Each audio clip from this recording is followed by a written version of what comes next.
वसई विरार शहर में पहली सीसी रद्द होने के बाद बिल्डर प्रशांत इरकर ने ली एक प्रेस कॉन्फ्रेंस। समाज सेवक मिलिंद खानोलकर के ऊपर प्रशांत इरकर ने लगाया गंभीर आरोप। मिलिंद खानोलकर को भी वसई विरार शहर महानगर पालिका द्वारा नोटिस भेजी गई। भारतीय जनता पार्टी के विधायक स्नेहा पंडित दुबे ने प्रसाद गिरकर की इमारत की सीसी रद्द करवाने के लिए किया हस्तक्षेप। फिर एक बार वसई में स्थानीय भूमिपुत्रों को भारतीय जनता पार्टी की ओर से किया जा रहा है परेशान, ऐसा आरोप बिल्डर प्रशांत इरकर ने लगाया। आइए देखते हैं इस मौके पे बनी PTV9 की यह खास खबर। नमस्कार, मी प्रसाद इरकर, विकासक आप्तन सर्वे नंबर 298 हिस्सा नंबर 1। हे आता सध्याचा विषय जो सगळीकडे चाललाय, बांधकाम परवानगी 2023 मध्ये वसई विरार शहर महानगरपालिका रितसर आम्ही हे मालक आहेत माझ्या, यांच्याकडे मी खरेदीगत करून घेतलं होतं। खरेदीगत करून यांना ते बंगला आणि काही घर द्यायचं होतं। त्या संदर्भात सगळं जुनं इमारत डिमॉलिश करून रितसर महापालिकेकडून परवानगी घेतली आणि काही जुने भाडेकरी होते, सगळ्यांना पैसे देऊन खाली केलं आणि बांधकाम परवानगी घेऊन 7 माळ्याची परवानगी घेतली होती। त्या 3 माळ्याचं बांधकाम झालंय जागेवर। आणि त्यानंतर काही RTI कार्यकर्ते आहेत, मिलिंद खानोलकर म्हणून आहेत, मी वसईकर संघटना म्हणून चालवतात। त्यांचा माझ्याशी काही आर्थिक संबंध नव्हता किंवा त्यांच्याशी माझे कुठलेही म्हणजे असे रिलेशनच नव्हते, ओळखतही नव्हतं मिलिंद खानोलकर कोण आहे। पण काही लोकांकडनं ते अशी माझी बातमी घेतली आणि त्याने नंतर माझ्या विरुद्ध महापालिकेत पत्रव्यवहार चालू केला आणि फक्त मुद्दा काय घेतला त्याने की याचं सातबाऱ्यावर नाव नाही म्हणून याची सीसी रद्द करा। रितसर खरेदीगत आहे, माझं प्रांतामध्ये हिअरिंग चालू आहे। मिलिंद खानोलकर वारंवार तिकडे फॉलोअप घेत आहेत आणि माझं त्यांनी त्याची दहशतीने तिकडे माझं नाव सातबाऱ्यावर चढून दिलं नाही आजपर्यंत। पण हे जे मालक माझे आहेत त्यांच्या नावावर सातबारा आज रोजी आहे आणि जे जमीन मूळ मालक आहेत ते सगळे माझ्यासोबत आहेत। म्हणजे एकाही मूळ मालकाचं ऑब्जेक्शन तिथे नाहीये की याची सीसी रद्द करा, आमचं ऑब्जेक्शन आहे किंवा काय। फक्त तिथे काय मिलिंद खानोलकर यांनी माझ्याकडे साधारण स्टार्टिंगला 35 लाख रुपयाची मागणी केली होती आणि मी त्यांना त्या पैशासाठी म्हणजे त्यांचे गणेश पाटील म्हणून एक आहे सहकारी अध्यक्ष आहेत त्यांच्या मार्फतीने माझ्याकडे त्यांनी मागणी केली आणि नंतर एकदा माझी त्यांच्याशी मीटिंग पण झाली होती कोर्टासमोर शिवालय येथे। तर त्यांना बोललो मी तुमच्या संस्थेसाठी काही देणगी देऊ शकतो, पण मी तुम्हाला अशी तुम्ही पैसे मागत असाल तर मी तुम्हाला पैसे देणार नाही। तर मला त्यांनी सांगितलं की मी एक संघटना चालवतो आणि मलाही खर्च आहे आणि मी हरितपट्टा हा संपूर्ण मी बघतो, त्यामुळे तुम्ही जर मला पैसे नाही दिले तर तुम्हाला मी काम करू बसेन, कुठंच काम करू देणार नाही।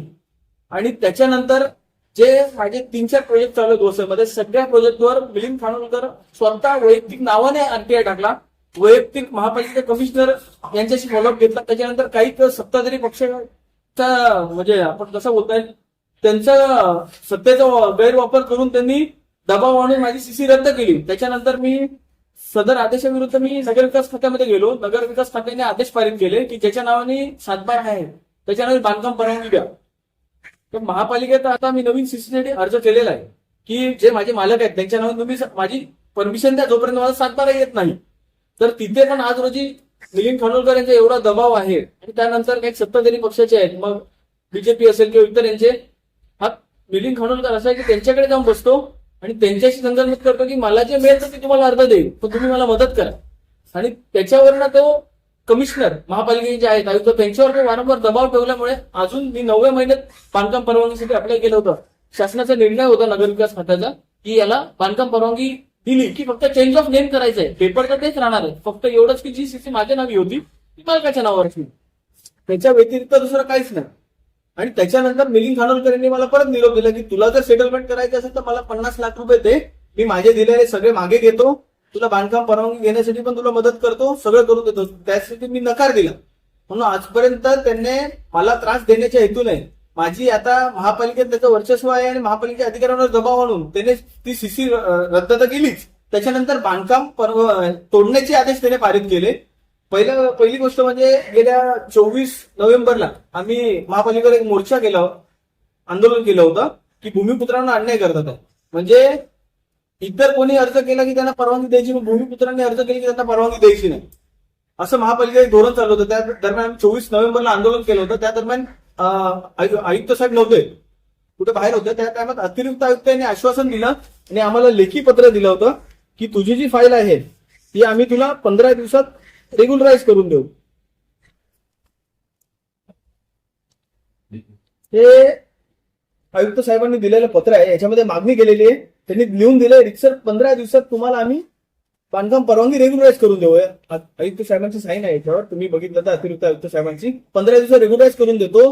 15 दिवस अजून झाले पण नाही आणि आता 3 तारखेला मला विशेष नियोजन 21 गावे गिल्सन गोन्साल्विस म्हणून सहाय्यक आयुक्त आहेत, त्यांनी मला नोटीस बजावली की 7 दिवसात बांधकाम परवानगी 7 दिवसात बांधकाम तुमचं तोडून टाकणार तुम्ही. मला कुठली एमआरटीपीची नोटीस नाही, मला 1 महिना कालावधीची नोटीस नाही, कुठलं काहीच नाही. डायरेक्ट फक्त की आम्ही तोडणार. दबाव कोणाचा? सत्ताधारी पक्ष आणि मिलिंद खानोलकर यांच्या याच्याने. आणि एक सांगायची गोष्ट म्हणजे ही मी रिसिव्ह घेतलेली कॉपी आहे. मी रिसिव्ह घेतली आणि 10 मिनिटात ही कॉपी लीक झाली बाहेर. मी रिसिव्ह घेतलेली कॉपी आहे महापालिकेची. म्हणजे एवढं त्याचं वर्चस्व आहे की आपण रिसिव्ह घेतो आणि 2 मिनिटात महापालिका ते मिलिंद खानोलकर कॉपी फोटो काढून पाठवते की त्यांनी रिसिव्ह घेतली. आता तुम्ही बाईट घेऊ शकता. कालच एका चॅनलवर ही न्यूज चालू आहे, पण तिकडे आम्हाला काय म्हणणं मांडण्याची संधी आम्हाला दिली नाही की आमचं काय म्हणणं आहे ते तर ऐकून घ्या.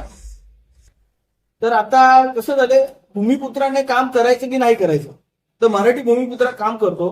म्हणजे असं की मारवाडी गुजरातांनी काम करावं, मराठी माणसाने काम करायचं की नाही करायचं.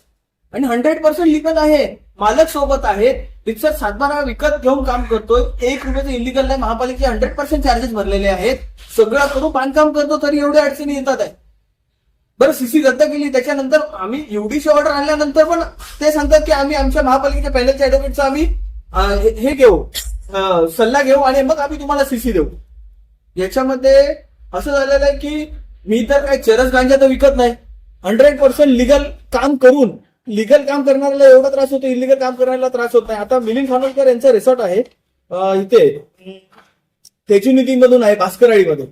आज 5000 फूटचं रिसॉर्ट आहे.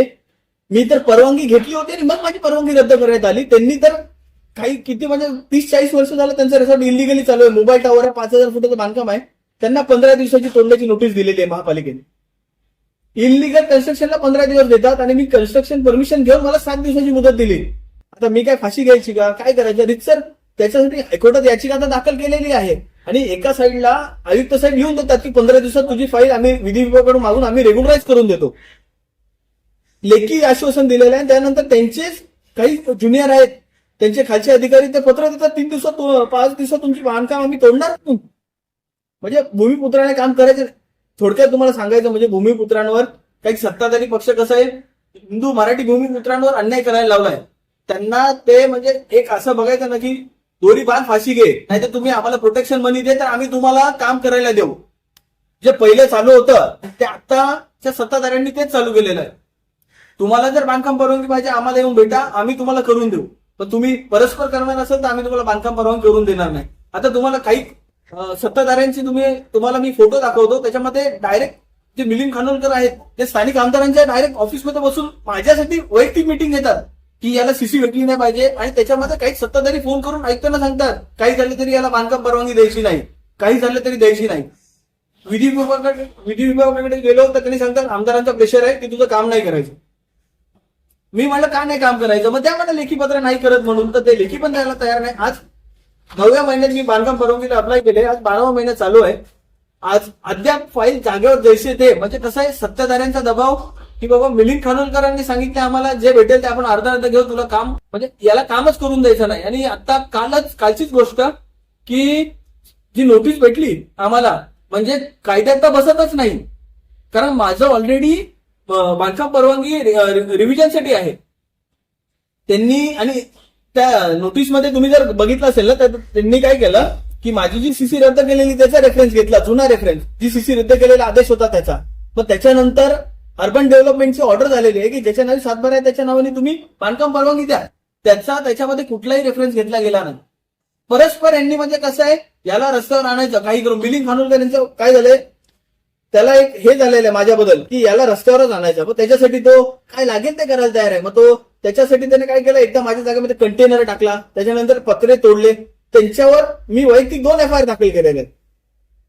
मला मारहाण 10 लोकांनी पालघर कलेक्टर ऑफिसमध्ये मला मारहाण केली होती जेव्हा माझ्या फेवरमध्ये आदेश झाले होते.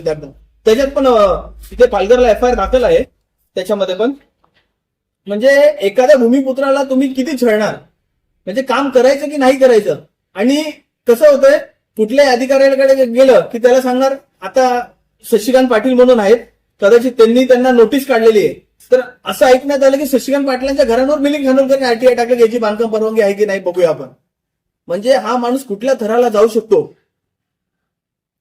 म्हणजे सामान्य माणसाला तर सोडत नाहीच, अधिकाऱ्यांना पण सोडत नाही, आपला एक दबाव निर्माण करतो. आणि लोकांना जो सांगतो की मी संघटना चालवतो आणि मी सेवा करतो, लोकांना मदत करतो, मदत नाही करत.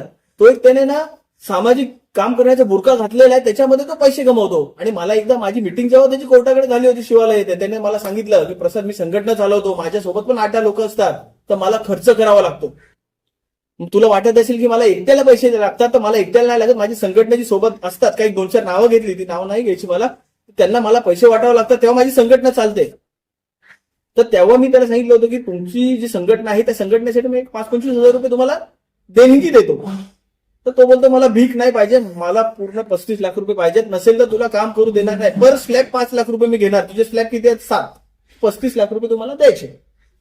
आणि आता त्याच्या विरुद्ध मी तक्रारी केल्यावर मला बोलतो मी 50 लाख रुपयाच्या खाली 1 रुपया घेणार नाही. आणि तुझ्या विरुद्ध याचं एक मॉडर्न ऑपरेटिंग कसं आहे माहिती आहे, लेडीज लोकांना पुढे करतो. आणि लेडीज लोकांना पुढे करून त्याच्या अंगावर जा, खोटे गुन्हे दाखल करा, काही वरिष्ठ अधिकाऱ्यांना हाताशी धरतो, त्यांच्यावर काही तक्रारी करतो, त्यांची अँटी करप्शनची इन्क्वायरी लावतो. आणि अँटी करप्शन इन्क्वायरी लावला अधिकारी घाबरतात. अधिकारी घाबरल्यावर त्याच्या विरोधात कोणी काम करायला बघत नाही. आणि त्याच्या त्या प्लॉटशी काही संबंध नाही. बस एवढंच मी सांगू इच्छितो की भूमिपुत्राला न्याय भेटला पाहिजे. मी हनीफ इब्राहिम शेख, अल्टनला जो प्लॉट आहे त्याचा मी असली मालक, मी भूमिपुत्र आहे. 100 वर्षापासून आमचं जे घर होतं तिथं मी प्रसाद साहेब त्यांना बांधकामासाठी परमिशन दिली. आम्ही त्यांना परमिशन देऊन त्यांना सांगितलं प्रसाद आहे, त्यांनी आम्हाला काही हे केले की आम्ही मला बंगला देणार आणि काही दुसरी प्रॉपर्टी देणार त्यांनी सांगितलं. आम्ही त्यांना ऍग्री झाले. आम्ही सर्व ऍग्री झाल्यानंतर आम्ही यांना काम दिल्यानंतर या जसीन शेख म्हणून तो भाऊजी होता, त्याचं साधारण नाव नाही, आमचं साधारण नाव आहे, सर्व काही आमचे साधारण आहे, त्याचं नाव नाही काय नाही. आज तो बोलतो मी जमिनीचा मालक मी आहे म्हणून बोलतो. माझं बोलतो मी रजिस्ट्रेशन केलेलं आहे, 42 साली रजिस्ट्रेशन केलेलं आहे. तर मग त्यांनी अजून मग साधारण नाव चढवलं का नाही, आता साधारण नाव त्याचं काहीच नाही. पण 42 वर्ष पहिले त्यांनी 42 साली त्यांचं रजिस्ट्रेशन बोलतो मी केलेलं आहे, मग ते नाव का चढवलं जातं यावर, म्हणजे ते थोडं खोटं आहे, ते काही खरं नाही आहे. तर आता प्रॉब्लेम असा आहे त्याच्यामध्ये मिलिंद खानोलकर कोण आहे कसं माहिती नाहीये. तो जागेवरून येऊन तुला बोलतो, सर्व हे करतो, सांगतो का आमचं हे आहे ते आहे. त्याचा संबंध काय आहे त्या माणसाचा, तो कोण पण असेल त्या जागेचा संबंध काय, काही संबंध नसताना तो आम्हाला त्रास देतो. आज आम्ही 3 वर्ष बाहेर पडलेले आहेत. आज आम्ही आमच्या हातात अशी आहे की आम्हाला कायची बंदी झालेली आहे, कारण आम्हाला राहायला घरं नाही. आमची मुलं रस्त्यावर पडलेली आहेत, इथे आम्ही पाण्याने इथे राहतो. आम्ही किती वेळा आम्ही 3 वर्ष बाहेर आहे. त्यासाठी आम्ही हे करतो लवकरात लवकर त्याचा काही बंदोबस्त करा आणि आमच्या सीसी येऊन आम्हाला करायची माहिती आम्हाला मिळाली पाहिजे. आपने जिनको अपना जमीन दिया है उनके साथ आपका व्यवहार पूरा क्लियर हो चुका है? पूरा क्लियर है, कुछ तकलीफ नहीं है हम लोगों से, कुछ पूरा क्लियर है, उनका सब कुछ क्लियर है. हमारा कुछ भी उनके साथ में नहीं है. तुम्हाला जेव्हा सीसी दिली होती तेव्हा कोणत्या कंडिशनवर तुम्हाला सीसी दिली? माझ्या सीसी मध्ये कंडिशन एकही नाहीये. जे आता ते सांगतात आहे 7/12 नाव वगैरे, ते कंडिशन नाहीये. कारण रितसर माझं खरेदी होतं, ते मालकाच्या रजिस्टर्ड पावर आहेत. ऑफिशियल कोर्टाची डिग्री माझ्या नावाने आहे 2024ची. सगळे कागदपत्र लावून आपण बांधकाम परवानगी घेतलेली. हे मिलिंद खानोलकरांच्या ज्या रिसॉर्ट संदर्भात तुम्ही बोलताय, या रिसॉर्टला किती वर्ष झाली? रिसॉर्ट कमीत कमी नाही म्हटलं तर 30-40 वर्ष अनऑफिशियली चालतोय. मोबाईल टॉवर आहेत, लग्नाचे हॉल आहेत, काही रूम आहेत, आणि तिकडे काही सत्ताधाऱ्यांना घेऊन पार्टी वगैरे करायला देतो. त्यामुळे तिथे कारवाई आजपर्यंत झाली नाही. काय नाव रिसॉर्ट? तेजू निधी म्हणून चालवतो भास्करवाडी इथे, तेजू नदी मधून आहे. आणि कंटिन्युअस महापालिकेचा पत्रव्यवहार केल्यानंतर महापालिकेने पहिले त्याला नोटीस दिली की तुम्ही 7 दिवसात कागदपत्र सादर करा एमआरटीबीची. त्याच्यानंतर आमची सुनावणी ठेवण्यात आली. ही सुनावणीची नोटीस आहे, सुनावणी घेण्यात आली. त्याने सुनावणीमध्ये त्यांनी काही कागदपत्र सादर केले नाही. त्यानंतर काही सत्ताधाऱ्यांचा एवढा दबाव होता की भूमिपुत्रांचा रिसॉर्ट तुम्ही तोडायला लावला, तोपर्यंत माझ्या हातात आदेश दिले नव्हते. तेव्हा मी तिथे आंदोलन करण्यासाठी साहेबांना बोललो की मी आंदोलन करेन आपण जर मला देणार नसतील तर. पण त्याच्यानंतर त्यांनी 15 दिवसानंतर मला दिलं की रिसॉर्ट इलिगल 15 दिवसात तोडणार म्हणून, आणि 15 दिवसात नाही तोडलं तर आम्ही महापालिका तोडू. आता बघूया किती खरं किती खोटं आहे. रीतसर त्यांनी दिलेलं तर आहे. रिसोर्ट का नाम क्या है? तेजू निधी.